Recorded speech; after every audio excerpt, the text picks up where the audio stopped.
کہ دنیا کی زندگی دھوکے کے سوا کچھ نہیں۔ کیوں؟ اگر تو دنیا کی زندگی میں گم ہو گئے، جیسے کہ اقبال نے کہا ہے کہ کافر کی یہ پہچان کے آفاق میں گم ہے، اور مومن کی یہ پہچان کہ گم اس میں ہے آفاق۔ دنیا میں رہو، طالب دنیا نہ بنو، طالب عقبہ، طالب آخرہ۔ دنیا میں رہو، برتو، استعمال کرو، تمہارے لیے پیدا کیا گیا، بھائی برتو، متاع ہے، برتنے کی شے ہے۔ ہاں حلال اور حرام کی پابندیاں سامنے رکھو، باقی برتو۔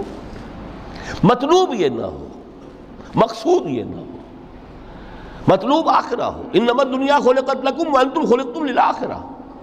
منزل وہ رہے، مستحضر رہے، سامنے رہے کہ میں تو اجنبی ہوں، یہاں یہ میرا وطن نہیں ہے۔ الدنیا سجن المومن و جنت الکافر۔ جیسے کسی پرندے کو کسی پنجرے میں بند کر دیا گیا ہو، اس طرح ہمیں اس دنیا میں بھیج دیا گیا۔ اللہ کی مرضی ہے، اس نے بھیجا ہے۔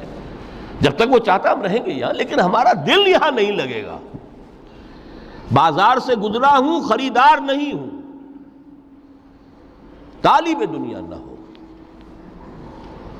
تب تو یہ کوئی دھوکے کا سودا نہیں، وطن نہیں، بالکل نہیں۔